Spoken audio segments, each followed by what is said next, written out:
दोस्तों जय माता दी। फरवरी 2026 के लिए आज हम बात करने वाले हैं कृत्तिका नक्षत्र की, जिसके एक चरण में होती है मेष राशि और बचे हुए 3 चरणों में होती है वृषभ राशि। और फरवरी माह का फल कथन करेंगे हम सर्वतोभद्र चक्र के द्वारा। ये 81 खानों की कुंडली होती है और इसे त्रिलोक दीपक कहा जाता है। और पुराने ज़माने में ऋषि मुनि और राजा महाराजा इसी का उपयोग करते थे और ये बहुत एक्यूरेट होती है और ये व्यापार और शेयर मार्केट के लिए तो बड़ी दिव्य है। तो उसकी बात तो हम बाद में करेंगे। अभी हम फरवरी माह है, कृत्तिका नक्षत्र, जिनकी राशि मेष है उनकी भी बात करेंगे और जिनकी राशि वृषभ है हम उनकी भी बातें करने वाले हैं। अब यहाँ पे इस सर्वतोभद्र चक्र में पंचक का बड़ा महत्व है। पंचक में पहला होता है नक्षत्र, जिसे आकाश तत्व माना जाता है। दूसरा है स्वर, स्वर में बताऊंगा कौन सा है, जिसे वायु तत्व माना जाता है। और तीसरा है अक्षर, ये अग्नि तत्व कहलाता है। फिर राशि पृथ्वी तत्व और तिथि जल तत्व। इन पांचों चीज़ों में ये जो ग्रह हैं, जो नक्षत्रों में फरवरी के नक्षत्र पोजीशन है इन ग्रहों की, ये किन किन नक्षत्रों में बैठे हैं ये मैंने बताए हैं। और ये ग्रह इन पंचकों को भेद करते हैं। भेद करने से अच्छे और बुरे फल प्राप्त होते हैं।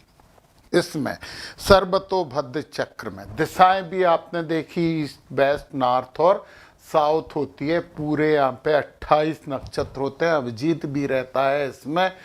और पूरी राशियां होती हैं, तिथि होती हैं, अक्षर होते हैं और स्वर होते हैं। मतलब सीधी सी बात है कि एक्यूरेसी की एक मिसाल होती है ये सर्वतोभद्र चक्र। इसमें जो केतु, राहु, शनि, मंगल और सूर्य को क्रूर ग्रह माना जाता है। जब ये भेद करते हैं, कैसे भेद करते हैं मैं बताने वाला हूँ। जब ये भेद करते हैं तो हमारे पंचकों में से किसी को भी भेद करते हैं तो कहीं ना कहीं हमें थोड़ी असुविधा देते हैं। और बाकी बचे हुए शुक्र, गुरु और बुध जो ग्रह हैं, ये जब भेद करते हैं तो शुभता देते हैं। चंद्रमा मैंने नहीं लिया है क्योंकि हर दिन नक्षत्र चेंज होगा। यदि चंद्रमा की भी बात करेंगे तो पूरा दिन लग जाएगा एक ही वीडियो में, इसलिए चंद्रमा की बात नहीं की है मैंने। परंतु चंद्रमा भी बहुत मायने रखता है। अच्छा, चंद्रमा भी महीने में आधे दिन शुभ होता है, आधे दिन अशुभ होता। अब एक और बात सुन लीजिए, केतु, राहु और सूर्य और चंद्रमा ये 3 दिशाओं में भेद करते हैं। शतरंज में जैसे ऊंट चलता ना, ऊंट टेढ़ा वैसे टेढ़े, और हाथी जैसे सीधा, ये 3 भेद हो जाते हैं। वाम भेद, दक्षिण भेद और सम्मुख भेद। बाकी सभी एक ही दिशा में भेद करते हैं। यदि नॉर्मल चाल है, मार्गी है, तो घड़ी की दिशा में ऊंटा जैसा भेद करेंगे, और यदि बकरी हैं तो घड़ी की विपरीत दिशा में भेद करेंगे। वो मैं आपको अभी समझाने वाला हूँ।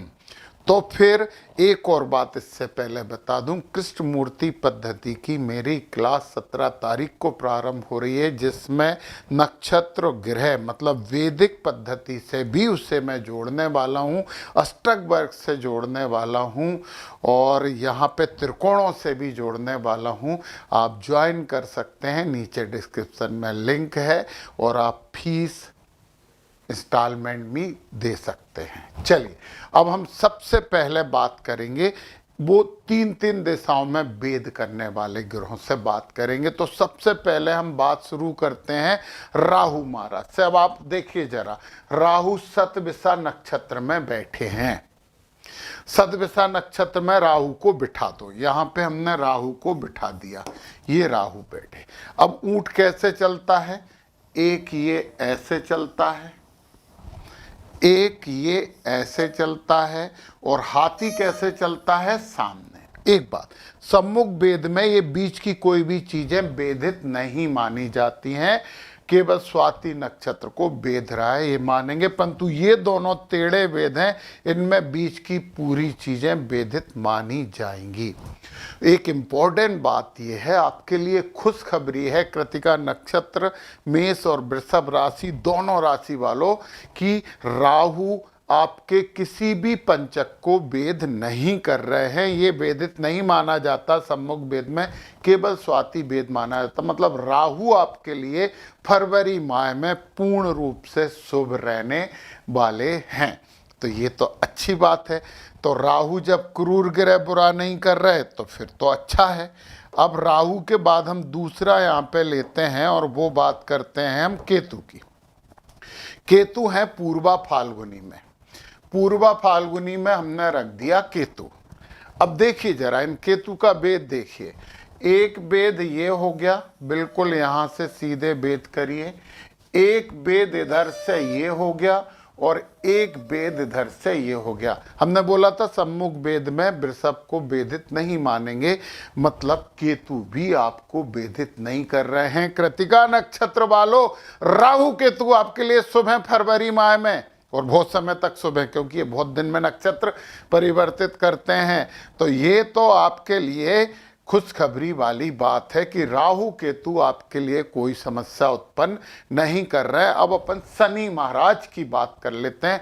सबसे ज़्यादा क्रूर ग्रह माना जाते हैं, उत्तराभाद्रपद में है शनि महाराज। हम शनि महाराज को उत्तराभाद्रपद में बिठा दें और शनि महाराज सीधे चल रहे हैं। और मैंने बोला है कि शनि महाराज जो हैं केवल एक ही दिशा में वेद करते हैं, सीधे चल रहे हैं तो इस दिशा में वेद करेंगे। तो यहाँ पे भी आपके लिए एक खुशखबरी निकल के आई है कि शनि महाराज भी आपके पंचक में से किसी को वेद नहीं कर रहे हैं, मतलब शनि महाराज भी आपके लिए शुभ हैं। तो राहु केतु और शनि तीनों आपके लिए अच्छे हो गए फरवरी माह के लिए। और अब हम जो बात करने वाले हैं सूर्य की बात करेंगे, क्योंकि सूर्य भी यहाँ पे क्रूर ग्रह माने जाते हैं, परंतु सूर्य थोड़े कम क्रूर माने जाते हैं। सूर्य महाराज श्रवण नक्षत्र में हैं। सूर्य महाराज जल्दी जल्दी नक्षत्र बदलते हैं ना, तो 6 तारीख तक श्रवण नक्षत्र में है। अपन ने सूर्य को यहाँ बिठा दिया और यहाँ पे कहाँ तक, कब तक बैठे हैं, 6 तारीख तक। और 6 तारीख तक सूर्य बैठे हैं तो एक वेदित कर रहे हैं ये तिथि को, और इधर किसी को भी वेद नहीं कर रहे हैं, और सामने आपके नक्षत्र को भी वेद कर रहे हैं। तो सूर्य महाराज तिथि को भी वेद कर रहे हैं और नक्षत्र को भी वेद कर रहे हैं। परंतु आपके लिए अच्छी बात क्या है कि ये 6 तक ही हैं यहाँ पे, फिर 6 के बाद ये धनिष्ठा में आ जाएंगे। तो 6 तारीख तक सूर्य तिथि को यदि आपकी वेद कर रहे हैं, तो तिथि वेद होती है तो आपको बिला वजह एक अज्ञात डर लगा रहेगा। नक्षत्र को वेद कर रहे हैं तो आप ध्यान रखिए, आप कुछ गलत निर्णय ले सकते हो, थोड़ा सा कंफ्यूज रह सकते हो, और उच्च वर्ग वाले लोगों से, ऑफिसर क्लास वालों से अच्छे संबंध रखना 6 तारीख तक। और 6 तारीख के बाद फिर सूर्य महाराज आ जाएंगे आपके धनिष्ठा नक्षत्र में। चलिए धनिष्ठा नक्षत्र में 6 के बाद सूर्य यहाँ आ गए। अब 6 के बाद सूर्य यहाँ आ गए तो यहाँ पे देखिए ये तिथि जो है वो केवल लाल रंग से लिखा है मतलब मेष राशि है, हरे रंग से लिखा है मतलब वृषभ राशि है। केवल मेष राशि की तिथि को यहाँ पे वेदित कर रहे हैं और सामने तो कोई अंतर नहीं पड़ रहा है। तो तिथि यहाँ पे वेदित अकेली हो रही है, और तिथि वेदित होती है तो मैंने बोला ना, एक अज्ञात भयकार करता विल पावर बढ़ाओ, सूर्य भगवान को जल दो, आदित्य हृदय स्तोत्र का पाठ करिए। मेष राशि वाले, वृषभ राशि वाले खुश हो सकते हैं। चलिए हमने यहाँ पे तो बात कर ली। फिर सूर्य महाराज अभी और बदलेंगे, फिर बदलेंगे सूर्य महाराज। और देखिए आप, सूर्य महाराज आ जाएंगे 19 तारीख को शतभिषा नक्षत्र में। ये 19 फरवरी से है, और जब शतभिषा नक्षत्र में आ जाएंगे तो ये एक इधर वेदित कर रहे हैं, बिल्कुल सही चल रहा है ना, हाँ, और एक इधर वेदित कर रहे हैं और एक इधर वेदित कर रहे हैं। ये वेद नहीं माना जाता सम्मुख वेद में। तो फिर तो आपके लिए सूर्य भी शुभ हो गए। तो 19 तारीख के बाद सूर्य आपके लिए अच्छा करना प्रारंभ कर देंगे। चलिए, हमने सूर्य महाराज की बात कर ली है, अब मंगल महाराज की भी बात कर लें। पहले अपन ने अशुभ ग्रह जो क्रूर ग्रह उनकी बात कर ली। मंगल श्रवण नक्षत्र में है, मंगल यहाँ है। अच्छा, खुशखबरी यह है कि मंगल एक ही दिशा में भेद करते हैं और सीधे चल रहे हैं, तो केवल धनिष्ठा को भेद कर रहे हैं, इसलिए मंगल आपके लिए शुभ हैं। आपके पंचक में से यदि कोई भी पंचक वेदित नहीं हो रहा है तो वो ग्रह क्रूर ग्रह शुभ रहता है। और फिर यहाँ पे मंगल आ जाएंगे 14 तारीख को धनिष्ठा में, और जब मंगल 14 तारीख को धनिष्ठा में आ जाएंगे तो उस समय की बात यहाँ पे देख लेते हैं। मंगल ये धनिष्ठा में आ गए, देखिए जरा, धनिष्ठा में आने के बाद आपके तिथि को, और तिथि को भी केवल किसकी तिथि को भेद कर रहे हैं, केवल मेष राशि को थोड़ा कष्ट दे रहे हैं।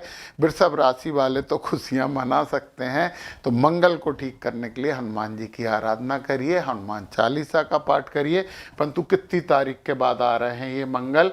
14 तारीख के बाद आ रहे हैं। यहाँ पे 14 फरवरी के बाद मंगल थोड़ी सी समस्या आपको दे रहे हैं, परंतु कोई बात नहीं, हम हनुमान चालीसा से मंगल महाराज को ठीक कर लेंगे। अब हमने नकारात्मक बातें कर ली हैं, अब हमारे पास बचे हैं सकारात्मक चीजें। गुरु है पुनर्वसु में, सबसे शुभ ग्रह माना जाता है, सबसे ज्यादा लक्ष्मी दायक ग्रह शुक्र माना जाता है सर्वतोभद्र चक्र में। हम पहले गुरु महाराज को पुनर्वसु में बिठा लेते हैं। यहाँ पे हो गए गुरु महाराज, अपन कलर भी तो अच्छा वाला कर लें। यहाँ पे हो गए गुरु महाराज, ये गुरु हैं, बकरी चल रहा है। सीधे चल रहे होते तो इधर वेदित करते, और बकरी चल रहे हैं तो ये वृषभ और मेष दोनों राशियों को भेद कर रहे हैं।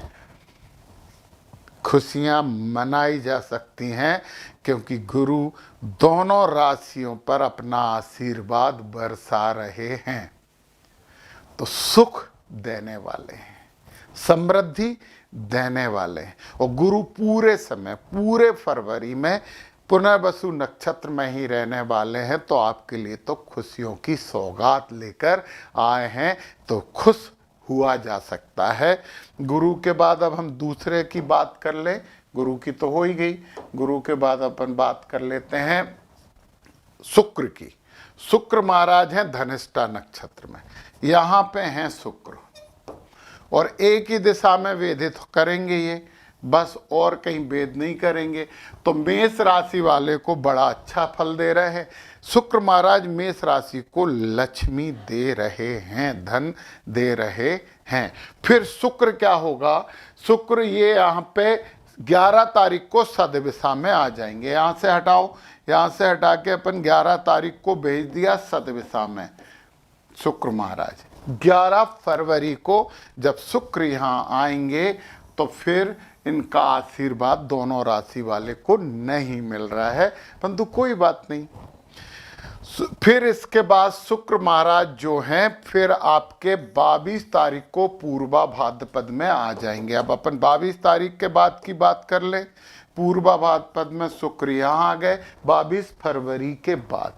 और अब आप देखिए जरा, ये आपकी दोनों राशियों को वेद कर रहे हैं, और ये तो बहुत शुभता की बात है।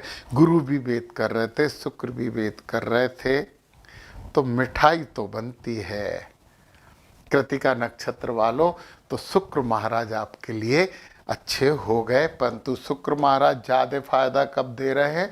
शुक्र दे रहे हैं 22 तारीख के बाद ज़्यादा फायदा दे रहे हैं। अब हम बात कर लेते हैं अगले ग्रह की, और वो है बुध ग्रह। बुध ग्रह धनिष्ठा में है, धनिष्ठा में बुध को भर दो, और ये धनिष्ठा में हैं तो फिर मेष राशि वालों को ये आशीर्वाद दे रहे हैं। मेष राशि को वेद रहे हैं, तो मेष राशि को तो बुध व्यापार में प्रगति करवाते हैं, और जब राशि को वेदते हैं तो सुख प्रदान करते, मतलब व्यापार में प्रगति होगी जब ही तो आप सुखी होगे ना।